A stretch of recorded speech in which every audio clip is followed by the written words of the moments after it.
Hello and welcome to today's webinar. I'm Luke Bevere, a Senior Consultant at Mutual Ventures and the Learning Programme Lead for the Trailblazers programme. Today, this is the third webinar in our series where we are taking a deep dive into the most pressing family justice and children's social care topics, where we'll be sharing learning from across the Trailblazer programme and the wider children's services sector. We'll be exploring what this means for professional practice, system working, and the future of the sector. For today's webinar, I'm very excited to welcome two speakers from PAWS. PAWS are a national charity that work to improve the lives of women who have had or are at risk of having more than one child removed from their care and the services and systems that affect them. Today, we are joined by Lindsay Clark and Karina Graham, and I will be introducing them to you all in a moment's time. Today, we will also be hearing from members of the Family Justice Young People's Board, who will be sharing their insights and perspectives with us today via a pre-recorded video. We're very excited to have them there with us today, even in video form, because it's so great to be able to hear their perspective and hear from their experience. So as mentioned, today's webinar is part of the DFJ Trailblazer programme, and this programme began as a pilot which ran from 2024 to 2025. The aim was to reduce delays in public law family justice by supporting 5 DFJ areas to understand what was driving delay locally and design and implement their own local solutions. So alongside this pilot, there was a guided learning programme that we set up, and the purpose of this was to support a wider group of DFJ areas in England to work through a very similar process to the original 5 Trailblazers. So for that, we drew directly on the learning from the Trailblazers and use this process to help spread insight about common challenges and approaches that were already being tested in practice. Building on that work, the programme then moved into a second phase, which you can see on the right-hand side of your screen there. And this National Learning Support Programme started in September 2025, and it reopened the guided learning programme to all DFJ areas in England. And this had a focus on sharing the learning, building the capability and capacity, and supporting areas to reflect on and strengthen their own local practice. So through this programme, the last 2 years, we have worked with 26 DFJ areas across England. And you'll see there's also a section on the system functionality work, and this looked at what the family justice system needs at a national and local level to work more effectively overall. And that looked at various things, including data, accountability, and how different parts of the system connect and work together. But for our conversation today, we will be looking at why it is important to have the voice of women and children involved in family justice. And first of all, I want to say a good welcome to you two, Lindsay and Karina. It's great to have you both with us today. Very welcome to you. Just to say to everyone else before I hand over to Lindsay and Karina for the first part of the webinar, just to say we will have time for questions from everyone watching as part of today's webinar. So please do submit those questions that you will have for Lindsay and Karina in the Q&A box below. We're really looking forward to getting to that and kind of hearing what people have to say. But given today's topic of conversation, it would be really helpful for everyone to just please be mindful of the questions that you may ask, and please avoid asking anything too personal, anything that involves kind of shining a light on the individual's experiences, because our discussion today is primarily focused on hearing that kind of feedback from women and children with lived experience, but we're not going to be sharing any personal stories within that discussion. So without much further ado, Lindsay, Karina, I'm going to hand over to the two of you. Afternoon, everybody. So like Luke said, my name is Lindsay Clark and I am a practice lead who works for PAWS. So a little bit about me. I've worked for PAWS for 5 years in the Halton area, but I've also done some work across the Liverpool City region.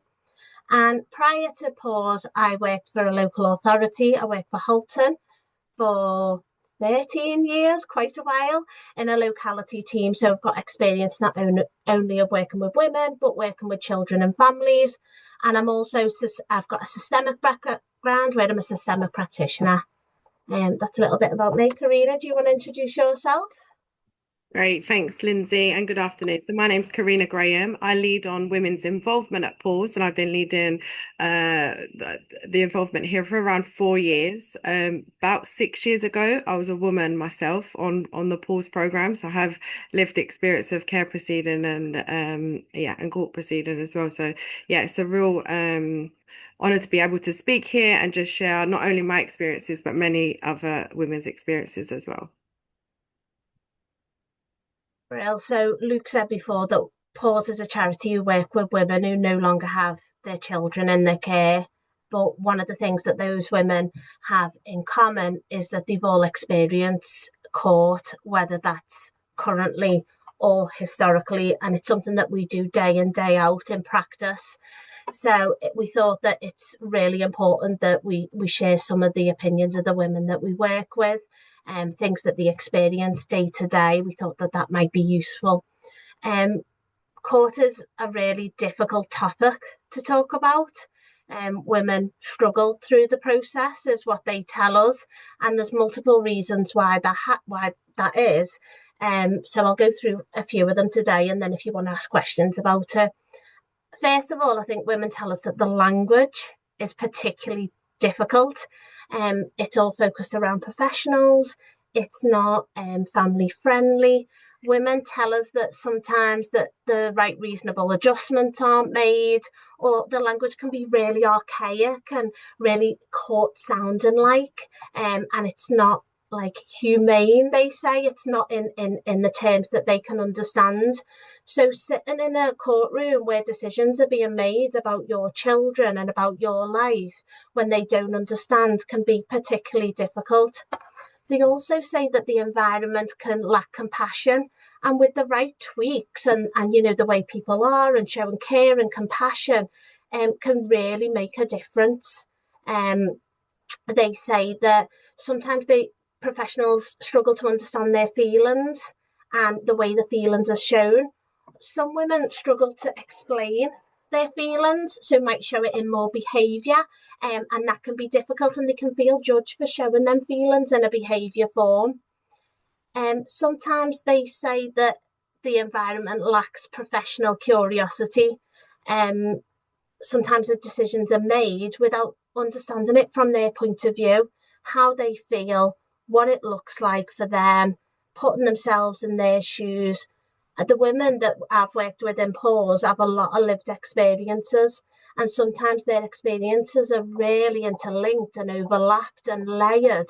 And the women are doing the best that they can, but sometimes we look at what they're not doing rather than building on strengths. And I think it's really important that we ask the right questions to understand it from a woman's point of view. And by asking them questions, makes them feel careful. What is it like for you? How do you feel about this situation? And giving them opportunity to do that. A lot of the women that have also supported, may struggle with neurodiversity or unable to read and write, or English isn't their first language. So sometimes it's making sure that the reasonable adjustments are made in that environment, so that even though in a difficult situation, it can feel as comfortable as possible. So some of the support that we've offered through Pause is supporting women before, during and after court proceedings. And again, women say that is really useful to them for multiple reasons. Beforehand, it's making sure that they feel emotionally, practically, psychologically safe, and that they're supported. Often the women I work with don't have support networks, so they're asked to go into this arena, and it can be really daunting, but yet there's no one there to talk to, and that's where the Pause practitioners come in. During court, talking them through the process, what things mean, being able to reflect on situations, giving them a voice, how they do that in the most appropriate way with their barrister. And also afterwards, what we find in practice is that risk could go up if we allow it to, because if a decision's been made that they're not happy with, they think, what's the point? We're having that support afterwards. Women tell us all the time that that's probably one of the most crucial parts of support. Looking at, making sure someone cares for them, checking in, what are they going to do afterwards? What does that look like? Do they need to go to a park, have a coffee, or are they going to have regular check-ins for someone checking in? And one of the other things that they talk to us a lot about is child's timeline and then professional availability. And that can be really difficult because even though we don't work with the children directly, we hold the children in mind in everything that we do. However, we're following a child's timeline and then all of a sudden professionals aren't available and it swaps to, and it feels like a double-edged sword for women. They find that hard to understand, but being able to explain it and why and helping them understand why decisions are made is really important. Depending on where you are, geography can be really difficult for court. I mean, I work in Halton, so our nearest court is Liverpool. Geographically, getting to that location for 9 o'clock in the morning can be particularly difficult for anyone. And if you don't drive or you've got to get on 3 or 4 buses to get there, the practical side of things can be really difficult, and that can have a massive financial implication. It can conflict with other appointments because of the travel time. And women are asked to do a lot. They're asked to attend different appointments and make changes in different areas of their life. So being able to support and make sure things don't conflict and minimise the practicalities of court can be really, really important. So that's just a little bit about what we see in practice and what we do. I'm going to pass over to Karina now. Thanks, Lindsay. So I've recently supported a group of women to share their experience, and it was actually with Mutual Ventures on the new Trailblazers program that they've done. And these, what I'm about to speak about now, are actually women's voices and experience. So that what women tell us is that even though that their story is unique, that the themes that come through are really strikingly similar. Women describe the process as deeply emotional, confusing, and often overwhelming. And these experiences don't depend on where they live. They come up again and again. So the first thing many mothers say is that it all happens so fast. Women talk about the pace being frightening. They say things like, I couldn't keep up, or decisions were made before I even had time to understand them. And a lot of women describe their experiences as something that had happened to them, not with them. And when things move this quickly, they often feel powerless. And they're constantly reacting rather than being part of the process. And so the second thing we hear is that they don't understand what anybody is saying. The language is a huge barrier, and mothers talk about meetings filled with words like threshold, viability, placement, direction, hearings, and assessments, words that are rarely explained in their everyday language. And women often leave meetings unsure of what has been decided or what they need to do next. And they often tell us that they want clear, simple explanations, written summaries, so they can go back to a space and ask questions without feeling judged. Another strong theme is that they felt judged from the moment that they walked in. And many women say that they felt blamed or looked down on. And even before the assessment started, they describe professionals who seem to have already made up their minds, and a sense of being on trial rather than being supported.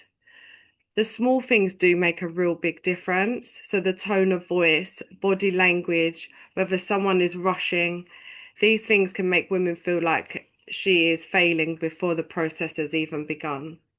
Women also tell us, I wanted to work with professionals, but I didn't always feel like they wanted to work with me.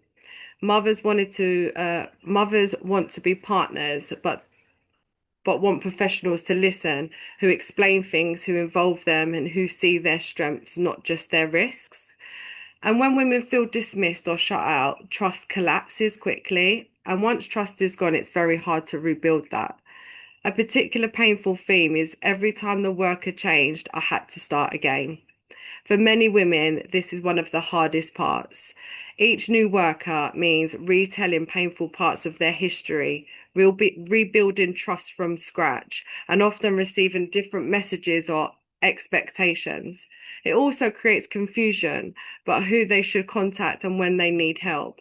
Women say even one consistent professional can make a huge difference to how safe and supported that they feel.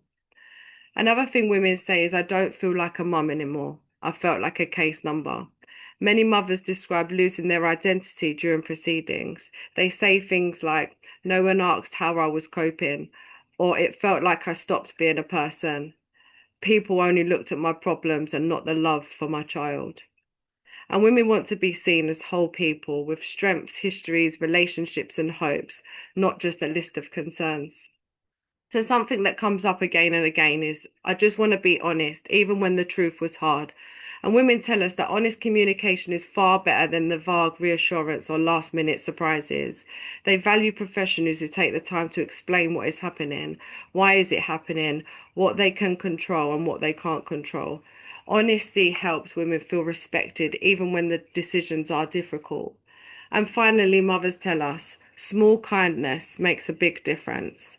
They remember the worker that took time to explain things, the judge who spoke to them directly and with respect, the professionals who noticed that they were upset. Those moments stay with them. The small acts of humanity can completely change how women experience the whole process. So when we talk about improving the care proceedings, this is what women are telling us. Slow things down where we can speak. Slow things down where we can. Speak in human language. Treat them as partners. Keep consistency where possible. Be honest and show compassion. Because for mothers, this is simple. Human things that can make overwhelming experiences just a little bit more bearable and sometimes a lot more hopeful. Thank you both, Lindsay and Karina. It's so helpful to hear your perspective and hear the perspective of those mothers that you work with. Now I'm going to quickly jump and share the video from the Family Justice Young People's Board. So for those of you who aren't familiar with them, they're a group of over 65 children and young people who are aged between 7 and 25 years old, who live across England and Wales, and all their members have had lived experience of the family justice system. The board's overall aim is to support the work of the Family Justice Board to deliver improvements to the family justice system so that it provides the best experience and outcomes for children who come into contact with it. And it is a real privilege for us today to be able to hear from one of their members. And we're very grateful for the time and effort they put into putting this together for us. So if you bear with me just a second, and I will bring up the video file.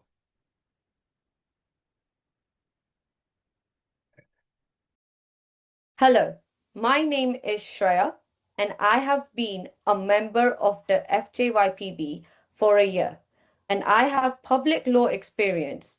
In this video, I will be speaking on our priorities for services with a focus on keeping children and young people at the center of proceedings. As a board member, we emphasize how clarity really matters. When expectations aren't clear, there's a risk of children and young people being placed in situations they didn't agree to or feel comfortable with. So, let me introduce our FJYPB strategic priorities. Everything we do sits under these 4 clear priorities. These guide how we plan who is involved and how engagement happens.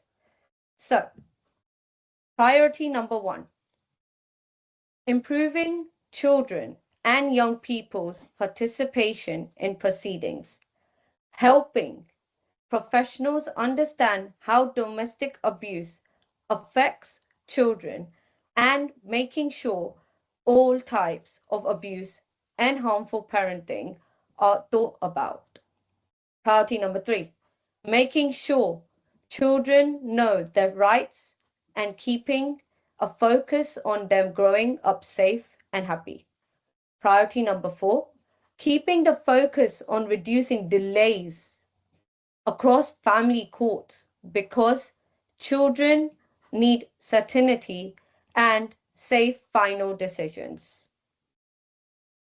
So, as members of the FJYPB, we have had a direct experience of the family justice system in both public and private law proceedings. Some of our experiences could have been improved, allowing us to feel more connected to our proceedings, have influence over the key decision about our lives, and overall feel safer with the outcomes. None of the things we ask are outside of your practice. However, from our experience, not all of us have received this support, and we are sharing this as a reminder to you. It is key that you keep us at the center of your planning, thinking, and decision making. We have created this guide for keeping children and young people at the center of our proceedings to help remind professionals about the things and ways you practice that enable us to feel included, have our voices heard, and kept updated throughout our journey. Information and communication with children and young people.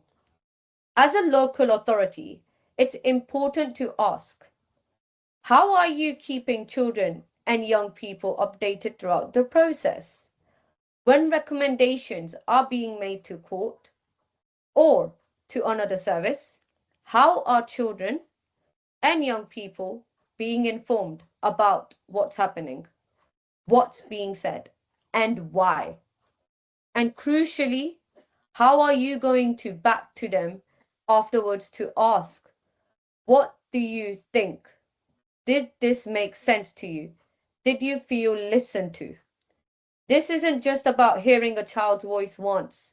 It's about the value placed on that voice over time and how visible that value is in the decision making. Understanding domestic abuse and children's lived experience. How confident are you that children and young people are being recognized not just as observers of harm, but as victims in their own right?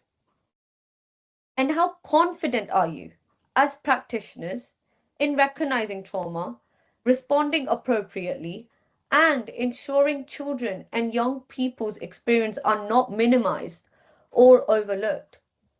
Children and young people tell us that being seen and believed matters, and that starts with professional understanding. So, delays and preparation before court. As a local authority, are you confident that enough preloading work is happening before applications are made?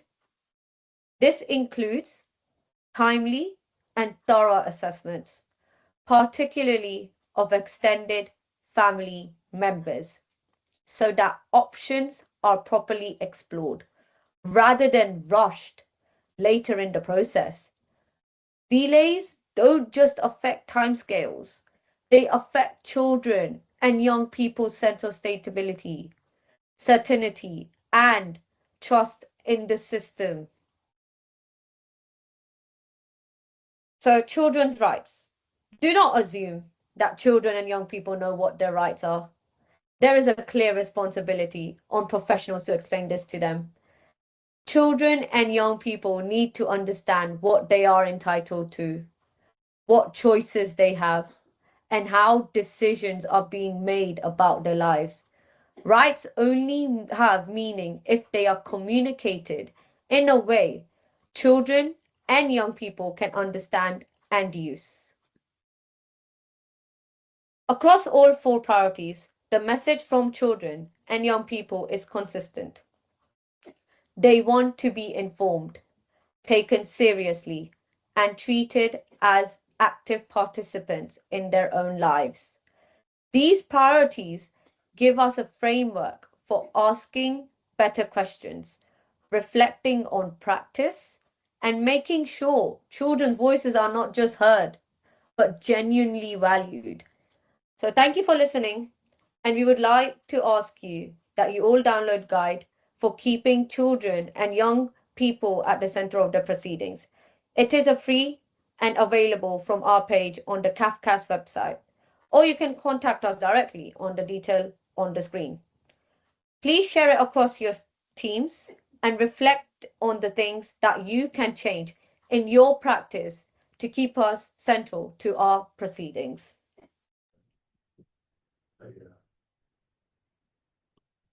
We are very grateful to Shreya and the team at the Family Justice Young People Board for compiling that video, pulling it together and sharing it with us today. But Lindsay, Karina, we have time for questions now, which is really exciting. And again, a reminder to those who are here and those who are watching that please use the Q&A function to add any questions that you have for Lindsay and Karina, and we'll make sure that we get to them. But first of all, Lindsay, Karina, I've got a couple of questions that I wanted to ask the two of you, and I'm not sure who'd be best placed for this first one. But if I put it to both of you, then we can work it out. So, if you were advising a local area on where to focus first, what would you say should be their top 2 or 3 priorities that are coming out of the feedback that you've already shared with us today?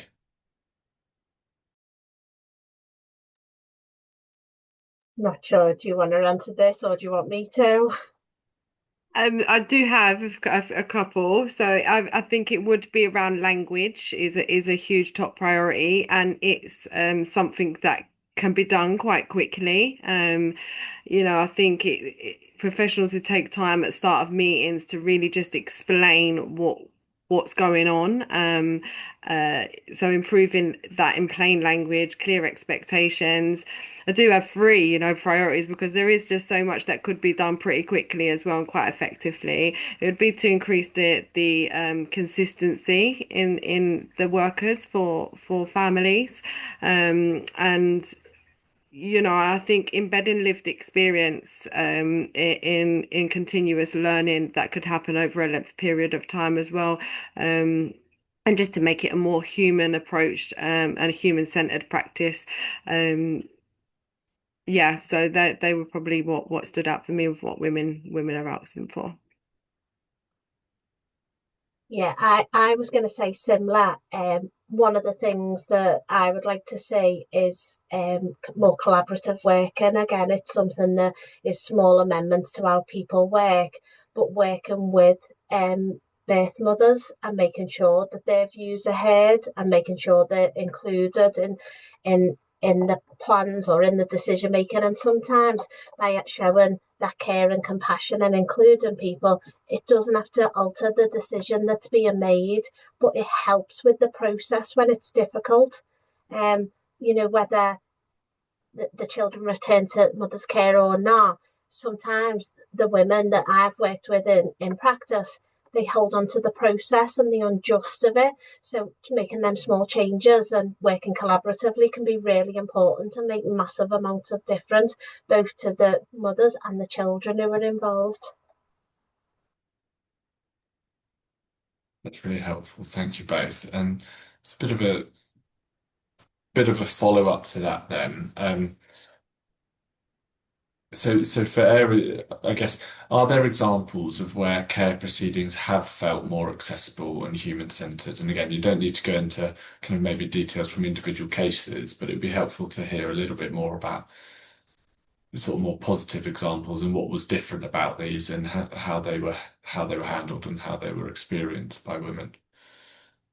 There is one example that a woman that we supported from the Northwest. Now I'm was meant to have got the information for this beforehand, so please, I do apologize, but I know that she had like an advocate throughout her whole court proceedings, which was really good.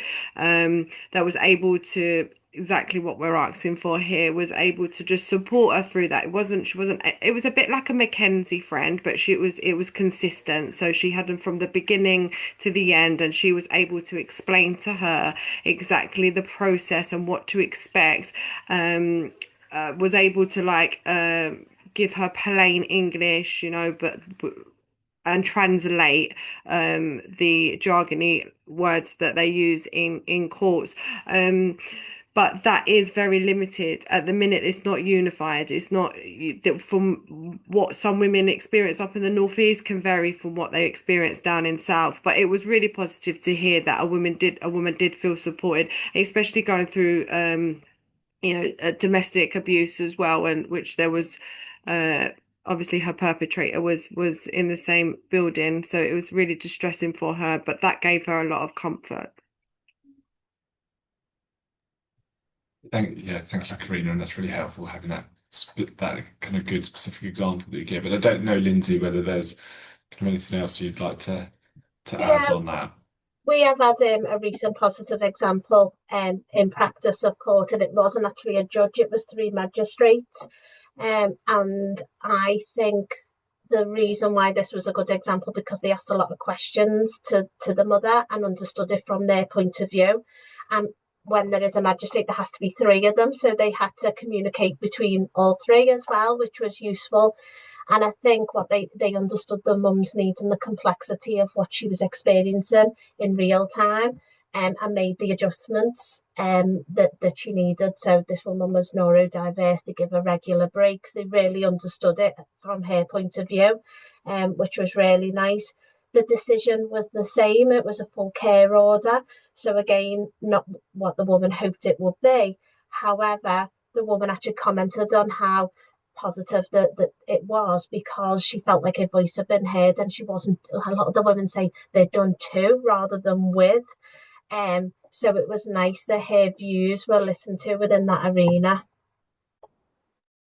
And I think just reflecting on that last point that you made, Lindsay, I think that's a really helpful point to distinguish between kind of what the outcome of the proceedings are with actually what the experience of it is. And they're not, I think it's all too easy to sometimes assume that actually they're the same thing, that a kind of a positive, a kind of more supportive, encouraging and helpful experience of care proceedings will naturally result in a specific type of endpoint, but that's not always the case, and actually that it can still be a positive experience without that.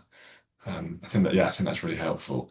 Thank you for sharing that. And then again, sort of in that kind of this space of, are there examples of practical quick wins that you think local areas could try to implement now that would improve how care proceedings are experienced? And based upon what you hear from mothers and what you've already shared with us today. Yeah, some examples are given, like short summaries after meetings. Here's what we discussed, here's what happened next. Language, replacing jargon language. And also there was like women were saying like welcome packs types, like this is what to expect, explaining the process for parents and young people. And a named consistent point of contact that they can liaise with throughout this. And I also believe the like 5-minute check-ins before and after care court proceedings. Like, do you know what today is about? Do you understand what's going on? And a lot of this is what practitioners support women with when they are still in court proceedings. So yeah, they're just a few of the suggestions that could be implemented pretty quickly. I think there could be things, we provide women with sensory packs. A lot of the women struggle to regulate their emotions, and then are judged on that. Whereas when we provide sensory packs, whether little elastics around their wrist, sour sweets, calming sprays, things that they don't cost much at all, but providing women with that pack, or like breathing techniques where they can use the hand to breathe, are really useful in helping them stay regulated throughout the day, because managing your emotions when they're going to court can be really difficult, because their children mean a lot to them, and they've waited a long time to access this arena, and then go and can seem so nerve-wracking for them. They want so little sensory packs can be useful, but also afterwards, who's checking in with the woman? Because a lot of the time when it's concluded, all the professionals go with the child, which it should be, and the child's really important, but then who is there for the woman? And I spoke before about risk can increase, if there's if they're using substances as a coping mechanism, or poor mental health, who's checking in to see if they're okay? And I think there should be some form of aftercare provided by local authorities or services who are involved, or whoever's the most appropriate, to say, okay, we're checking on this day, and this day, to show that we care about birth mothers, because they are important. Yeah, that's a really helpful point, Lindsay, about that is how the services follow the child, and therefore kind of what's the gap and kind of what's being missed there, which is that's really helpful. I've got a couple more questions, and then I know we've got some already in the Q&A, so we'll get to those as soon as we're able to. But just a couple more from me just for now. Um, so, because I know, Corinna, you mentioned in your piece earlier about that kind of variation in experience and that how that can differ from region to region, or even at times local authority to neighbouring local authority, and that there's a bit of inconsistency there. And I guess from the two of you, from your perspective, what needs to happen to reduce that inconsistency and improve the fairness of experience across all areas?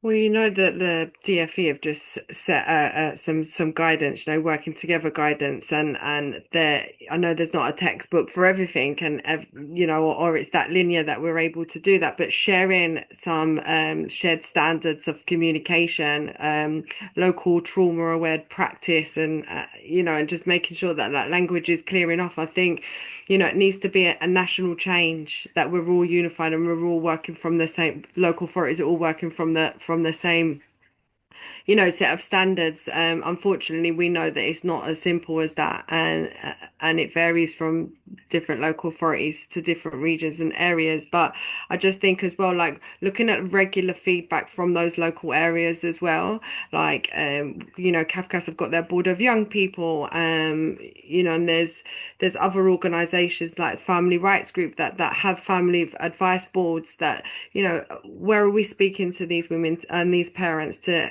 ask about their experience of what's gone well and what's not gone so well. So I think the only way that we're going to see reduce the variation is just actually going in and speaking to people and seeing what people were doing and how they're doing it, and then hopefully all learning from that. Webinars like today is great. We're able to hear experiences from different women throughout the country, but it's just implementing that as well.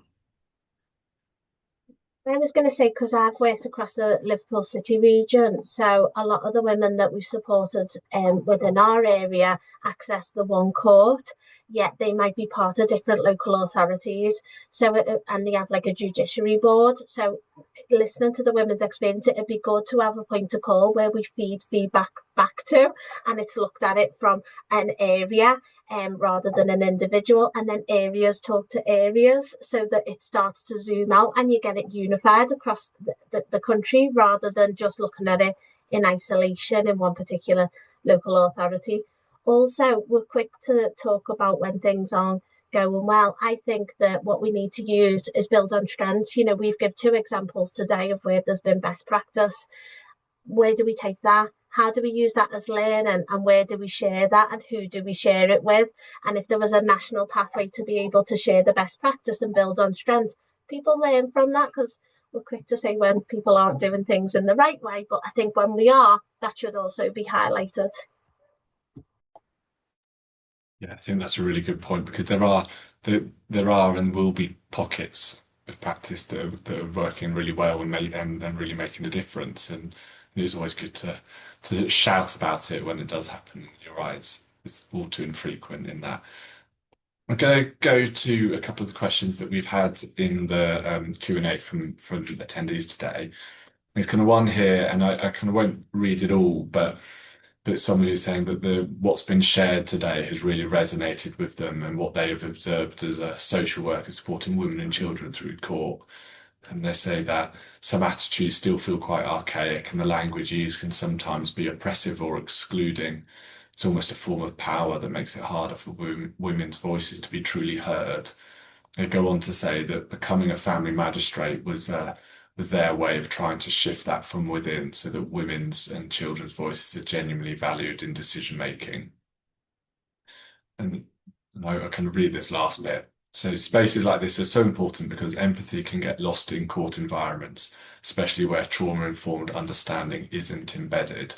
Hearing your insights today really highlights that. The question is, from your perspective, how could the system better support judges and magistrates, perhaps through training or lived experience input, to ensure women's voices are centred rather than overshadowed by professional or legal language. And there was a fair bit in that, but I don't know, Lindsay, Karina, if one of you wants to take that on first. Big question. Yeah, that's something that I've thought of myself. How can we work better with any part of the judiciary? But I think it'd be nice to have better. I mean, we have connections with some of the judges in the area, and that we're looking at developing that to make sure that what we're feeding in between the two.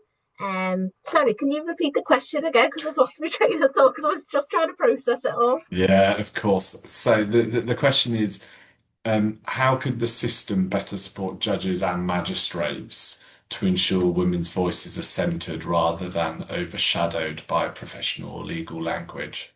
Yeah, I think we sometimes we have to role model the model, and it's really important. Relationships underpin everything. So when I give the example before, the reason why that was good practice because there was good relationships within court, and I think we need to do that as agencies. So it's really important that people who are supporting women through the court process, whether it be social care or whether it be a charity or whether it's part of the judiciary, then it would be nice if there's a forum to be able to share that where we can highlight women's voices and share some of the concerns and some of the difficulties and almost think about, well, what skills have we got in the room? We all come from different disciplines and different areas. Is there anything that can be shared across between health or social care or police or in a multidisciplinary way that's really collaborative?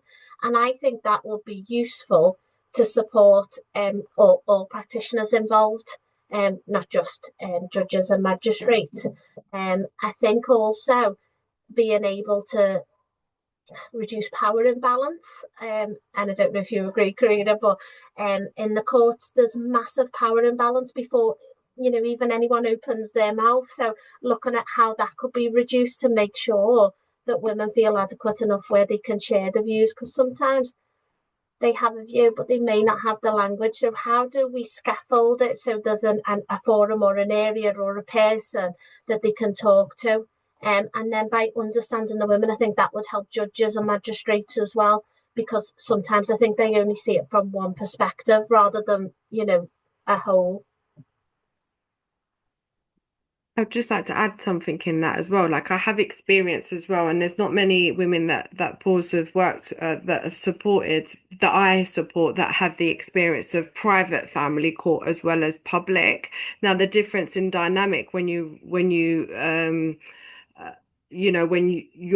a respondent a respondent to a public court matter and you're in the firing line of having your children removed, like the dynamic is just huge, right? It's all the local authority are taking you to court and the likelihood of removal is very highly. And then when you're on the flip side and you're in a better position to be able to try and discharge any order or try and have reunification, and then you have to go to a private family court matter, it's totally different. Like you're just treated different. The judges sort of like hold a bit more space for you. And I think if we could bring what we have in a private family court to a public family court, the process itself would just be so much different. It's a lot more trauma informed. It's very things that costs are cut like 3 ways, not just costs, but like you're just held in a different way when you're in a better position to be able to apply to have an order discharged than what you are if you're sort of like what the women have said, they're going in there as like they're on trial. So I think maybe just sharing a bit of my own experience there of the difference of how I felt and how even though it was scary and Dorton being in a private family court, they could bring some of that into the public court arena as well. Yeah, thank you for sharing, Karina. That's a kind of really powerful example of those differences and what then could be used and taken forward. We've had a couple more come through in the Q&A, so we'll keep going with those for now. So one here is around, do you think if courts were to take an approach similar to family drug and alcohol court, would that be helpful? I don't know, Lindsay, I saw you have a quick nod of your head, so I'll go to you first. Yeah, I mean, I only know a little bit about we talked about FDAC before, FDAC services and the way drug and alcohol and their court system is designed to be really inclusive. And I spoke about power imbalance, like, the way people dress and the way it's set out, and it's done in a way that is more of a trauma-informed response, so that the woman, or the people accessing the court are really held in mind. Um, I think that would be useful. I think even stepping into the building for some of the women I work with, they've never even left the area that they live in. So going to a large city and a formal building, the way people are dressed, the way people talk, it feels really daunting for them. So if it can be done in a different way where it's reducing that power imbalance will be really important to me, because I think women will hold a mask up in court. They they're frightened of what will happen if they show their true self. But what I found useful is when they're supported through us, that we're able to, prior to court, lower the mask, get to know the women, build a relationship, understand it from their point of view, and support them. That side is what we want to show, but they're just frightened of dropping the mask and showing what their real life's like, because it can be quite a punitive environment. Whereas I think doing it the other way might be really useful, and you'd see the women and practitioners and people involved would have more empathy, because they'd understand the struggles that woman might face. Yeah, and just to add on that as well, Lindsay, so as part of our Trailblazer webinar series, we do have another session tomorrow where we have a couple of speakers from the Centre for Justice Innovation, where we'll be looking at FDAC and problem solving approaches in a little bit more detail. There'll be at the end, I'll kind of share links for the remaining webinar. So for anyone who is watching and interested in that, do sign up to the one tomorrow. Now, another question we've had in the Q&A, and a bit more a practical one. So when do you think is the best time to ask women if they want to be part of sharing what worked and didn't? I've actually had Karina. this question before, and I've actually asked women, and I'm just going to highlight that when a mother has had her child removed, her problems don't get better overnight. They actually escalate. So as the women that I support are, they've graduated from the pause program and they've been on this journey for a little while now. Many did say, as soon as. But coming from an involvement lead, I would definitely wait until they're a little bit further along in their journey. And that's just the most trauma-informed way to be able to do that. I know personally I was angry when I'd left court. So a lot of women say between 6 months. But personally, to get some real experiences, and although that their experiences are very raw after 6 months of going through court proceedings, I have noticed that like the longer they're on their little journey, they're able to really step back and actually take a look at their own experience and sort of understand the process of it, if you get what I mean. So I think it definitely it can definitely be a process. So, and it's also women led, they may not want to share their experience. And I don't think it should be something that definitely should not be compulsory or anything like that. But there definitely needs to be a program of support around that. I don't just support women, that they've been around a little while before I ask anyone about their experiences. It's a very traumatizing, and having women relive this experience is really difficult for them. But if we want to get the realness and the rawness of how they're feeling and what was good and what could be improved, then it does sort of need to be within that first year of a woman leaving their court proceedings. Yeah, I was going to say exactly the same. If you do it too soon, then there's a rawness about the situation, and you can re-traumatize women from their experience. So you want to give it enough time, but because women are so individualized, it's good to be guided by them and understand what they want. And sometimes women need to deal with other things, other priorities, and they have to deal with that before providing feedback, and that requires support, whoever that's from. if you've got a woman who's homeless, or they're not going to be able to concentrate or provide adequate feedback. So I think it is important where it's a case by case basis, but giving them just a little bit of time to process, even if they want to do it there and then and straight after court. I think let's process and digest what's happened first of all, and understand the reasons for giving feedback, because like Karina said, they might be really angry or upset, and you want to make sure their voice is represented in the best possible way. The other thing, I was just thinking of something else. So recently I support young care experience women as well on a programme called Reach. So these are women between the ages of 16 and 21. That's a current pilot. Some of them women talk about their experience of court as a child themselves, because even though they may have been removed a couple of years ago, it's something that they want to talk about. So it's understanding, thinking about care experience women as well, because it could be that they've experienced as a child and they've experienced the removal of their own children. So it's making sure that you look at both of them, because they're two separate events, and making sure the needs are met in both circumstances.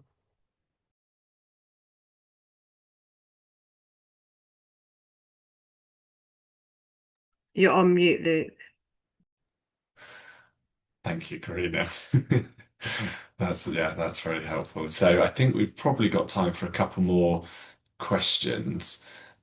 So one more from me. So how can local areas make sure that feedback from mothers it continues to inform learning and improvement rather than it being just a one-off exercise?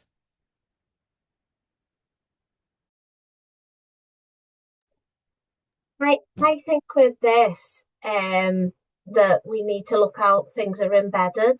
So when we make change, you can have surface level change where it's done once and it's at the forefront of your mind, and then it can drop off and you can forget about it. But it's how we look about how it's embedded, how it works within practice, then revisiting and getting more feedback to say, is this changed? Is it, women said this the first time around, we've made these changes. What does it feel like now? Is it better? Is it worse? What do you think?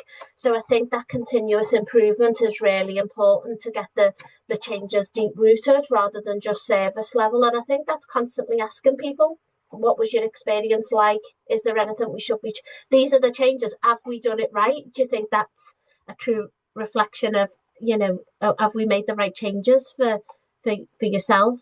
And you will get a understanding of what that's like. Also, if it's high on people's radar when they're looking at reviewing their files or practice, I think that should be incorporated with that as well within the auditing process, and seeing if them things have been built in.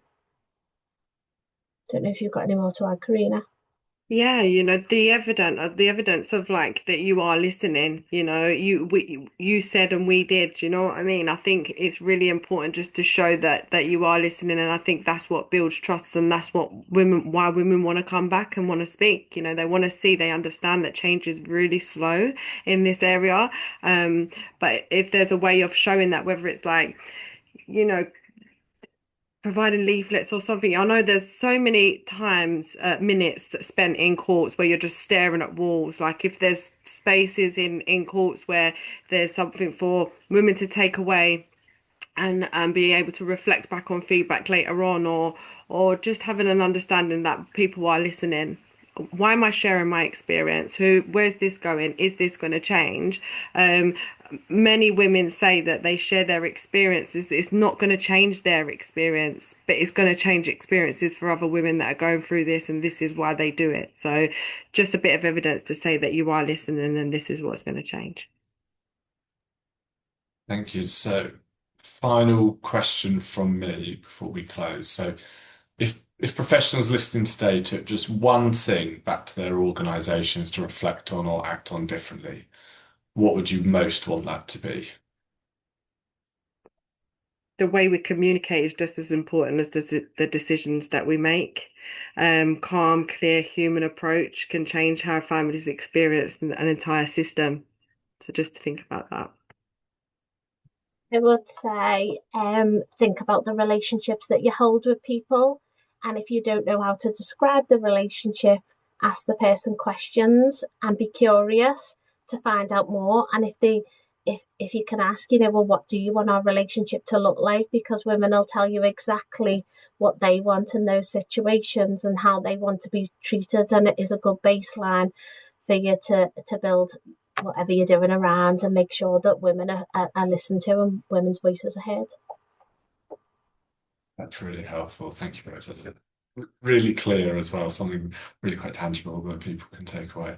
I want to say thank you both again for everything you've shared with us today. And we've actually had one other comment in the Q&A, which says no question. I just want to thank Karina and Lindsay for what they do, for who they are, their passion and commitment. Thank you. And I know that there's, just as I've been saying, that a couple more have been coming in making very similar points about thank you so much for this and for everything you've shared. And there's someone else has shared a nice, really good comment, a quote from Maya Angelou that says, "People don't always remember what you say or what you do, but they will always remember how you make them feel." I think that probably sums up quite nicely some of the points that we've been talking about. So thank you again, both of you. Now, just before we close, I wanted to flag again, as mentioned, that this is a webinar as part of a wider series. So we have 4 more sessions after today. So one tomorrow, as mentioned, which is looking at the value of problem-solving approaches in court and why it's still needed. And that's with colleagues from the Centre for Justice Innovation. We'll be touching on FDAC and other problem-solving approaches. On Thursday, then this week, we have a session looking at improving urgent care proceedings for newborn babies with Em Schmel from the Nuffield Family Justice Observatory and Kay Everard from Sheffield City Council's Compassionate Care Pathway. And we also have 2 more next week. So it's really exciting. We've got a lot more content, a lot of great speakers to come. So please do sign up for those if you are available. And as always, you can always get in touch with me, or you can look at Mutual Ventures website where we have a lot of materials saved up there. And just again, wanting to flag the Family Justice Young People Board email address. And of course, I'm sure colleagues at PAWS would be happy to be contacted as well. So I'll make sure that's available if so. But again, thank you everyone for attending today, for engaging with the conversation, for listening to Lindsay and Karina and Shreya, of course, who we're very, very grateful gave up time to present earlier. So thank you again and look forward to seeing you all soon.